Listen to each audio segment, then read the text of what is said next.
a cool bumper video. That was awesome. I'm glad I made that, but I didn't. How we doing? Awesome. I told you I'd be back a little more, so it's good to see you. Raise your hand if you've never seen my face. The Lord has shined upon you, and you're a liar, and they'll work out that echo. You don't have to turn it off, or you can. Y'all hear me okay? Watson, you go get me to laughing and I'm going to be no good. Cool. Hey, well, it's good to be back with you. I told you guys I'd be back more, and I'm super excited to be back more. And tonight, that really is a cool bumper video. You need to, plaster that on your Insta-Slam or something. You need that up there. So I'm excited to be closing a series that I've just been a part of in the conversation, been able to build. And I want to do something tonight that maybe I like to be pretty goofy and, make Watson Polk laugh, and I like to do that. But tonight, I don't know how much I can, because if I do that, I don't know that I'll do justice to the text that we'll be in tonight, nor to the idea and the topic that we've been discussing. So I'm just going to kind of be a little more raw with you tonight. And if you don't like that, sorry, just sit there and ignore me. That's fine. It's your loss. But hear me out before you tune me out. We've been in a series called Voices. Our elder, Galen Richter, one of our elders, kicked us off. And we've talked about what? We talked about 3 lies that's just so powerful, guys. And they are still lying to me today. And I know they're lying to you today. We talked about 3 lies. And the lies are, you are what you do. Thank you. Thank you. You are what you do. You are what you do. Football, music, whatever. You are what you do. The second lie, you are who others say you are. That's right. You are who others say you are. We talked about, did y'all talk about Jeremiah 17, 5-8? I think you did. If you didn't, here it goes. Cursed is the man who trusts in man and makes flesh his strength. But blessed is the man who trusts in God, because God is his strength. That there is a difference in what people think of me and what God thinks of me. There's a difference. And this one tonight can be heavy. For some of you in your life, this is going to be heavier than others. For others of you, you're going to go, this doesn't apply to me, but it will, and it does. You just haven't looked into it yet. And here's simply what it is. It's this idea that the lie is that you are what you can't control. I'm going to say that a different way too. It was more helpful to me. You are what you can't control, or you are your circumstances. You are your circumstances. So this is what we're going to talk about tonight, and this is why it's so important. I ran into an old friend not too long ago, and my friend, I kind of knew him in college, and I said, man, what have you been up to? What are you doing now? Who are you married to? Did my mic just quit? Like all of these things. Whoa, what's happening to me? So all of these things, I said, hey, how are you? What is this? And he goes, I'm still broke. I was like, you're still broke? Okay. And he goes, yeah, I've always been broke. You know where I lived. You know how I grew up. I've always been broke. I'm still broke. And I said, man, how's your family? He goes, yeah. So what do you mean, yeah? I love my family. It's all right. I mean, you know how my family was. And he said, yeah, I never really amounted to anything. And I wanted to say to my friend, just because you grew up this way and your parents were that way, that doesn't mean that you're this way. And I want to tell you something tonight that's kind of heavy, that whatever has happened in your life circumstantially that is part of your life, that's okay. It could have made your life easier or harder. It can be doing that. The circumstances of the divorce, that could make life harder, but let me tell you something, it does not claim any of your identity. It could be the death of a family member, something you couldn't control. It could be anything out there that you can't control, that was a circumstance in your life that has had some effect on you. So for just a minute, I want you to think of this, because it's not only negative, it could also be positive, right? What I mean by that is maybe you grew up in a Christian family and your mom and dad are superstars. And you've been a Christian all your life. No, you haven't. The circumstance of having a great mom and a great dad and a great family and Christian home is wonderful, but that does not affect your identity. It's merely something you couldn't control in a circumstance that was in your life. Some of you are this way, and I want you to know it means nothing to your identity. There was an old student.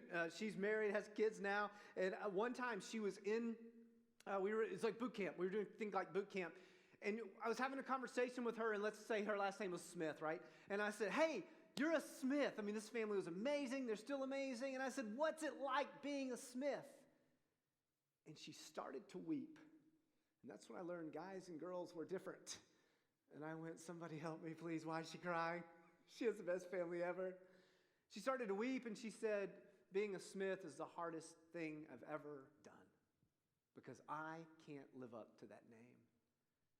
And I told her, being a Smith has nothing to do with being you. It is merely something that you were born into. It's a great thing. You have a great family, but it's a circumstance that does not identify who you are in the depth of your soul. Is that what you're listening to important? That headphone? Can you pop that out? Thanks. Yeah, I've been a youth pastor. I was a youth pastor like 18 years. You can't get me. So anyway, we're cool though. But yeah, so listen, I really want you to hear this. And here's why I want you to hear this. Because what I'm about to show you tonight is something I want you to consider. Because, look right at me. Look right at me. If you don't look into the depth of your heart and discover if your identity has been clouded by your circumstances, your entire future is at stake. Because here's the deal. How are you going to be a great husband someday if you don't even know who you are today? How are you going to be a great mom and a great wife and you've planned your wedding? Girls, have you planned your wedding in your brain yet? Yeah, girl. Did you say yeah, girl, Jared? Oh, sorry. I thought it was Jared. You're already married. Well, listen. How are you going to be a great wife if you don't even know who you are? How are you going to be excellent? How are you going to be a great friend tomorrow if you don't even know what kind of friend you are? What hangs in the balance of this very question is your entire life, because if you don't discover who you are as a creation of God, you will suffer at your own hands for the rest of your life. You'll doubt who you are, you'll manipulate life, you'll manipulate people, you'll see if you can make the buck or make the fame, and once you get it, you'll wonder where life is, and you'll never find it. All because you didn't take the time and have the courage to look inside and go, God, I am not my circumstances. I am not what people say about me, and I'm not what I do, so who am I? So who am I? There was a friend of mine who was dating this girl in high school. They were like high school sweethearts, right? They dated for they dated from like the womb, right? They were dating forever. And they were going to get married, of course, because that's what they have always known is each other. And the girl, she hated the color yellow. She hated anybody hate the color yellow? She did. She hated the color yellow. She loved the color pink. So, of course, they had planned their wedding as juniors in high school. By the way, if you're junior, don't plan your wedding in junior high school. They had planned their wedding, and of course, guess what colors they were going to have in their wedding? Pink. You're smarter than you think. Pink. Well, guess what? She dumped him in college. It was sad. It was really sad. She dumped him in college. They grew apart. They both got married as their lives went on. They remained friends, and at her wedding, guess what the main color of the wedding was? Yellow. Yellow.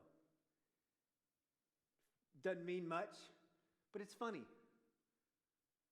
We don't even know our favorite color. How do we know us? I've changed my mind. It's a silly little picture in my mind that I go, man, that was me in high school. I thought I was going to be on the PGA Tour in high school. Do you know how good those guys are? I've never dreamt of being that good. You see, I was manipulating circumstances because if I lost the sports I played or whatever, then I lost all of me. If you lost your circumstances or changed your circumstances, would that lose or change you? Answer, yes and no. Because listen, if you have a circumstance, something you can't control around you that's going on, your family, if you lost your family, that changed who you are. What kind of? But if you have a terrible circumstance and all of a sudden you hate where you live because it's this poor house and you live on this old nasty road and you drive awful cars and your mom and dad drop you off in this thing and you just started driving this clunker and here you are. If you could change your circumstances and get the nice car and the nice house and all that, would you change? No. It would not change. But here's the greatest lie we've been told as Americans. If you can change your circumstance, you will change your life. That is a lie.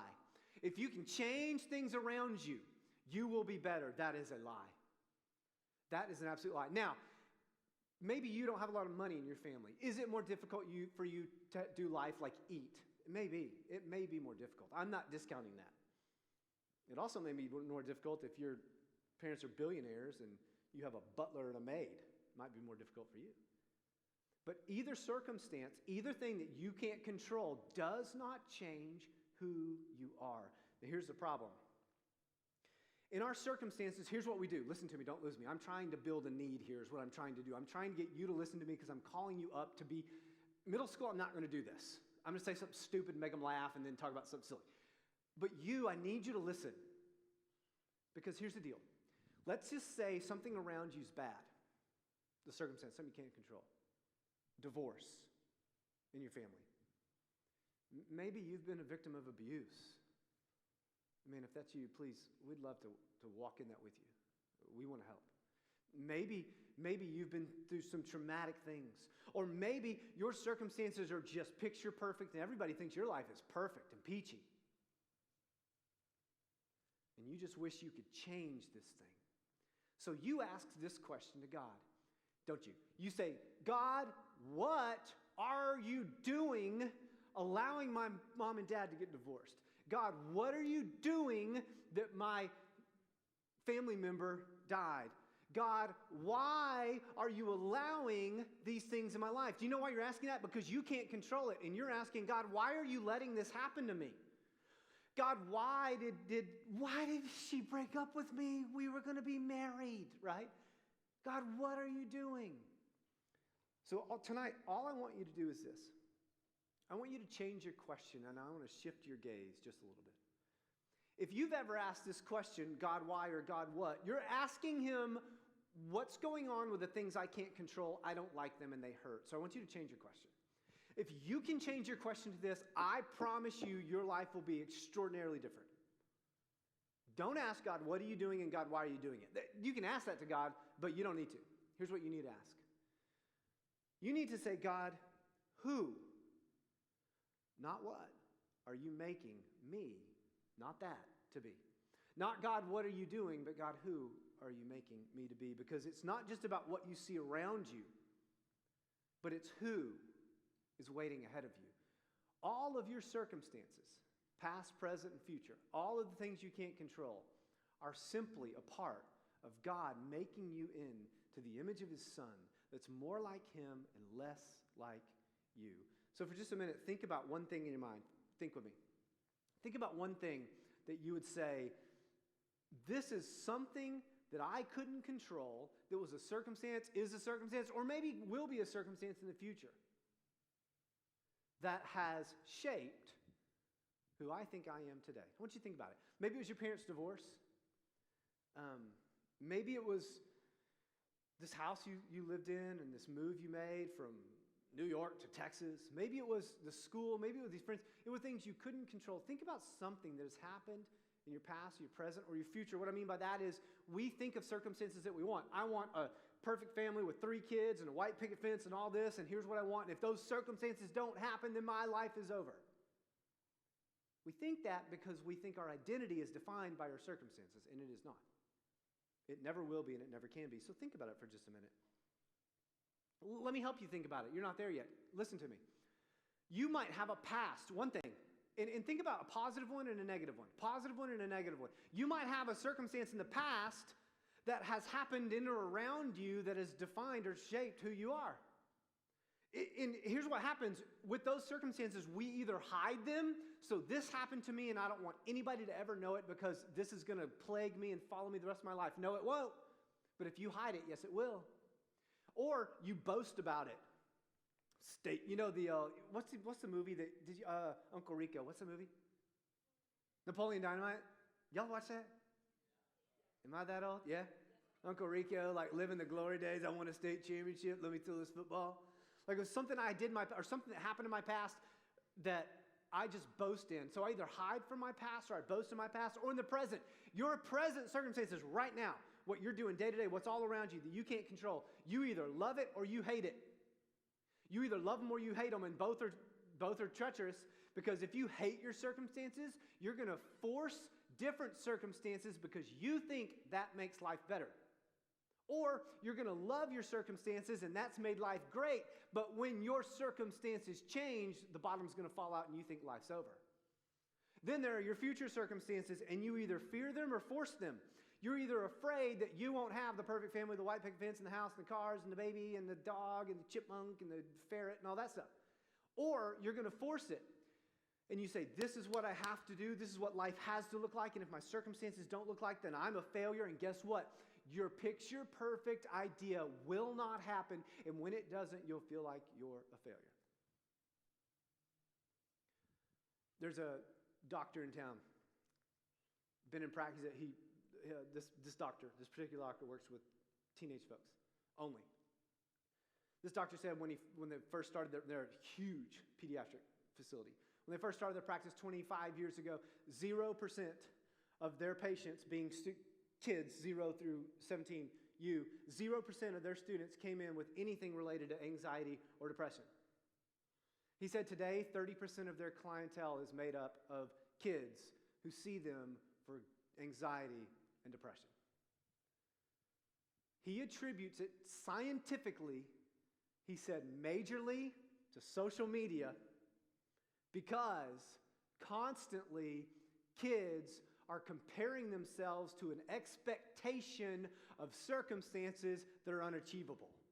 Because only on social media do you see the best of the best, and we're implanting an expectation of circumstances that have to be perfect, and when they're not, the bottom falls out.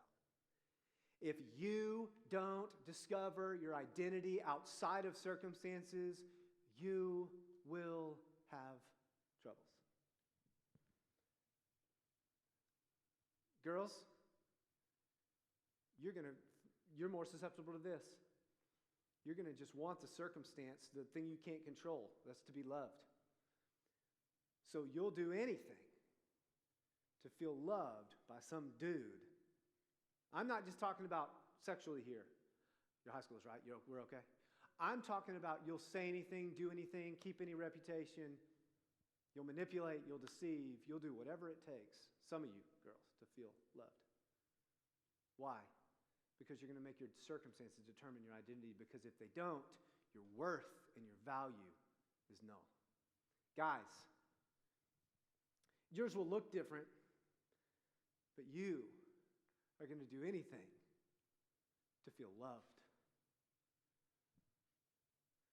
You'll boast and you'll brag.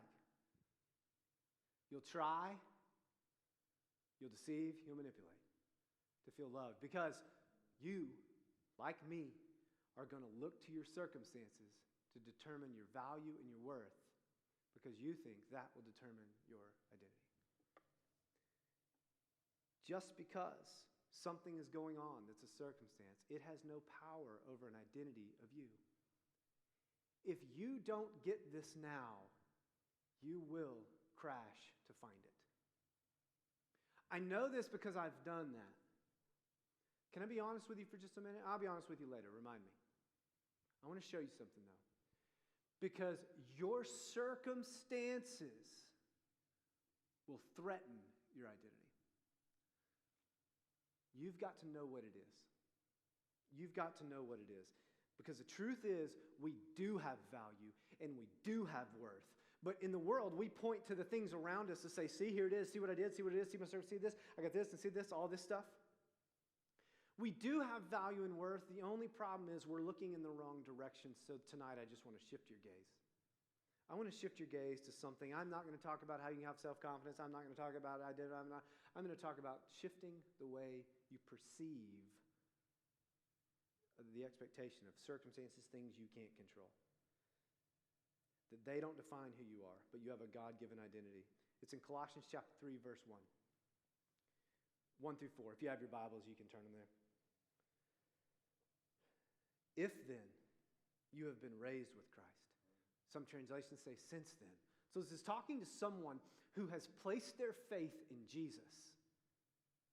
To quote Louis Giglio, it's okay to not be okay. It's okay to not be okay because your circumstances constantly define your identity and you have manipulated it, but you're not okay and you're trying to force it to be okay. It's not working. It's okay to not be okay because Jesus is okay. Because Jesus is okay, because Jesus is the victor, because he is the loving Savior who died for you. Do you understand that this is not some hocus pocus thing that your parents believe in, but this is something that is true and is a fact that Jesus, the God-man, died on the cross, was slain by his Father so that you and I, the enemies of God, would become not just friends, but sons and daughters. That we were alienated from God, hostile in mind towards God, doing evil deeds before God. I was hostile towards him, alienated from him, hostile deeds because I didn't have any other identity. I might as well do hostile, figure something out. But he is reconciled by his flesh in his death to present you as sons and daughters, holy and blameless and above reproach. That's an identity. I'm holy and I'm blameless and I'm above reproach. Yeah, but Jason, you don't know what's happened in my past. It don't matter. You don't know what happened now. It doesn't matter. What matters is if you've been raised with Christ, if you've placed your faith in him as your personal Savior, that you have given him your life, then guess what?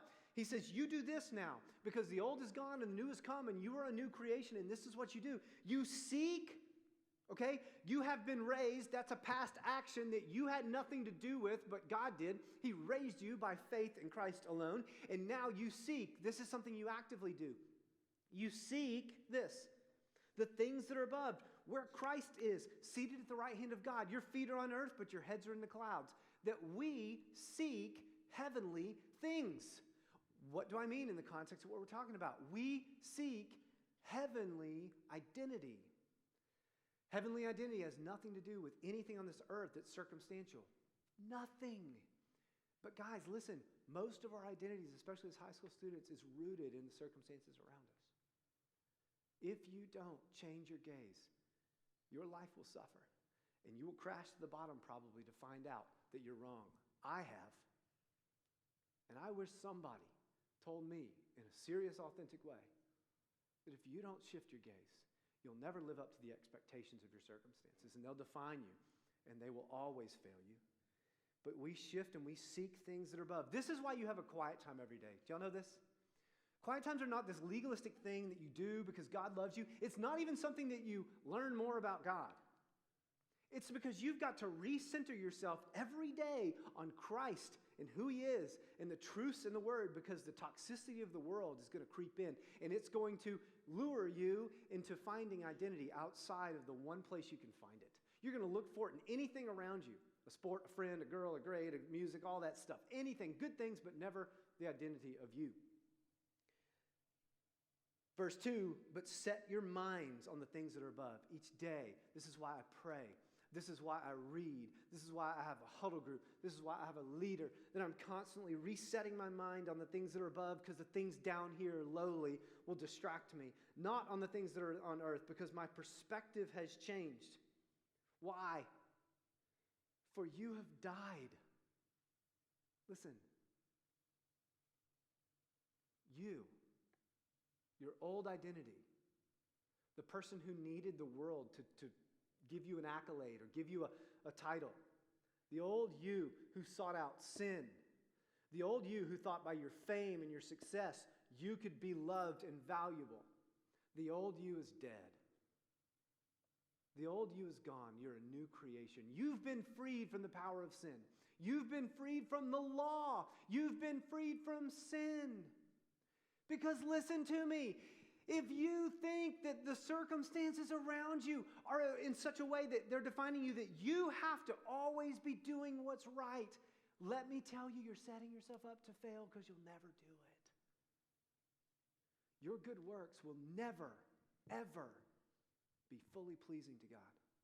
His Son is fully pleasing. His sacrifice, his atonement, that's what's fully pleasing. Can you please him? Absolutely, but only through the blood lens of Jesus. Nothing outside of that will please our Father in heaven. Because he says, you have died, and here it is. Shift your gaze to this. Your life is hidden with Christ in God. Think about that for a minute. Your life is hidden with Christ in God. It's not your life is hidden with band.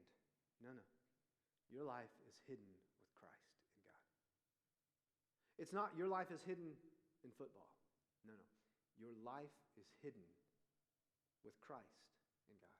Your life is hidden in your grades, in that guy and that girl and that friends and that parents and that name, all those things. No.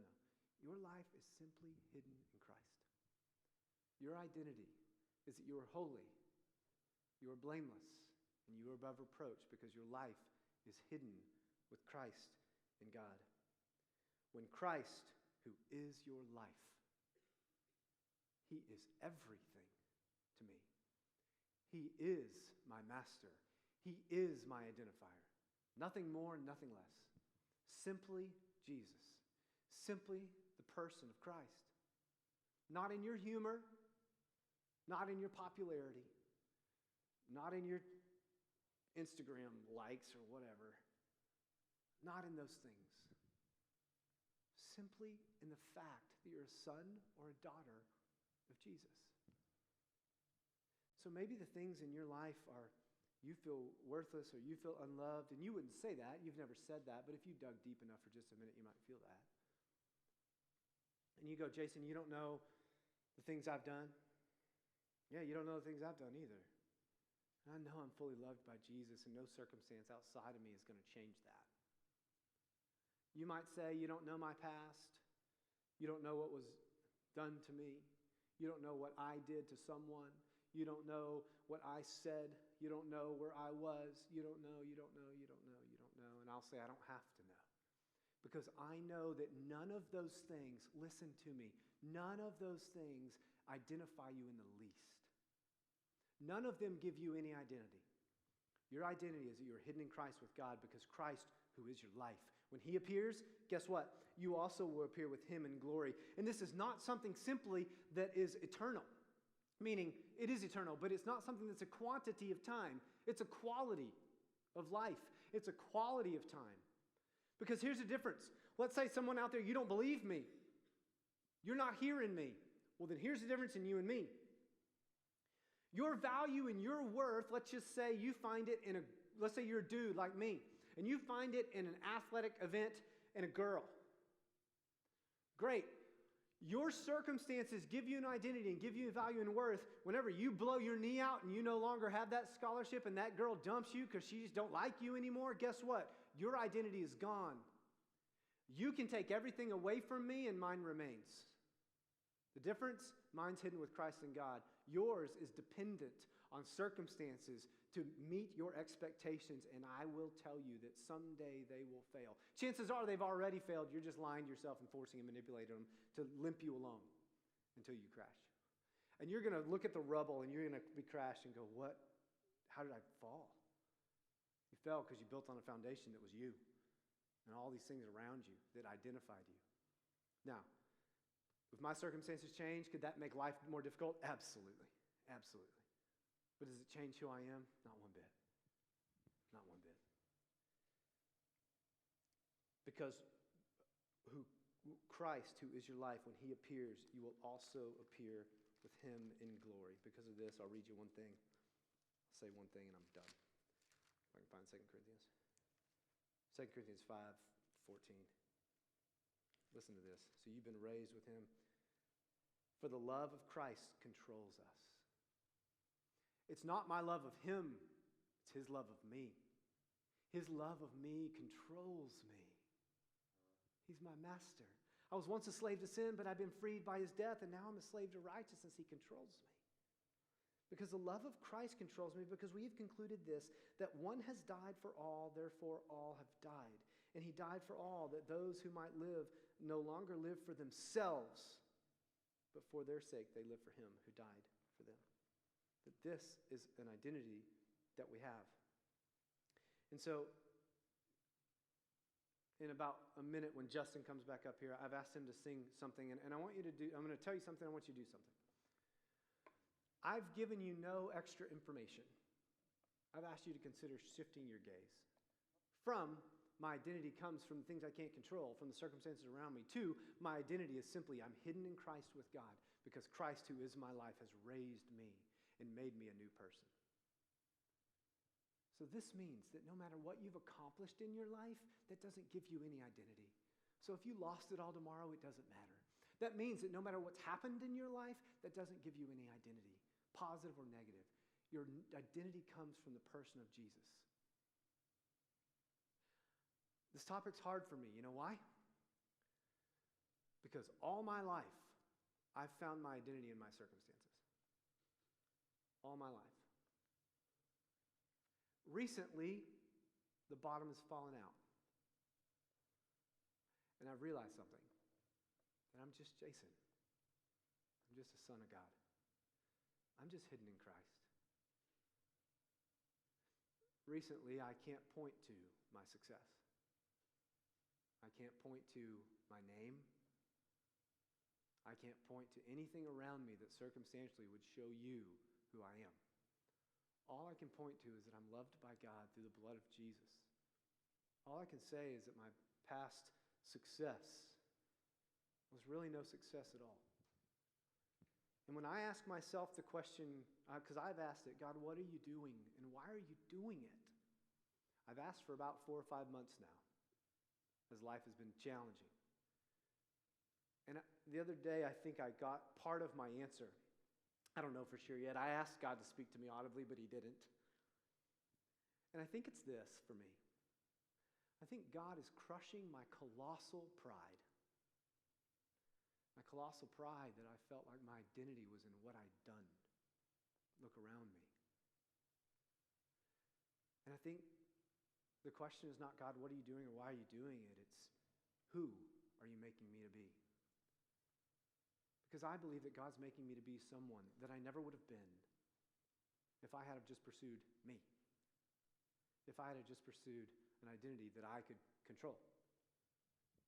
But there's an identity in all of us that is fail-proof because he's done everything for you.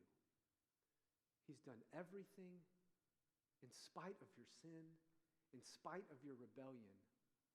Jesus is our life. We are hidden with Christ in God. So maybe there's that one thing that you thought of earlier that was that circumstance. What about you? I told you me. What about you? What's something that God is changing in you? Because it's not about what's going on around you. It's about who God's making you to be. What would it take to praise him for those circumstances instead of doubt him? What would it be to change it to where I trust you, God, that you're molding me into the person you want me to be? I'm not defined by all this stuff. What would it be for you to let go of all that guilt? You have all that sin that doesn't define you. What would it be for you to let go of all that pride, like me? Doesn't define you. As Justin comes up, I've asked him to sing the last chorus of this song, and here's what I want you to do in response. I don't want you to stand. Please don't. You can sing, I don't care, but at least I want you to close your eyes and reflect on these words. Tell God, take my identities that are false and make them into the one true. Because holy, there's no one like you. There's no one like you, God. So Father, as we reflect on you being worthy of all identity that we have, you who give us great worth and great value, you give us our only true worth and only true value. The circumstances of the world never have, never will. They don't currently. They cannot give us value. But we seek it every day. Lord, forgive us, forgive me. Lord, forgive me as I've been a prideful man. Lord, I want to be hidden in Christ because Christ, you're my life. Nothing more and nothing less. So Lord, as we reflect, would you pierce us and change us even now? In Christ's name.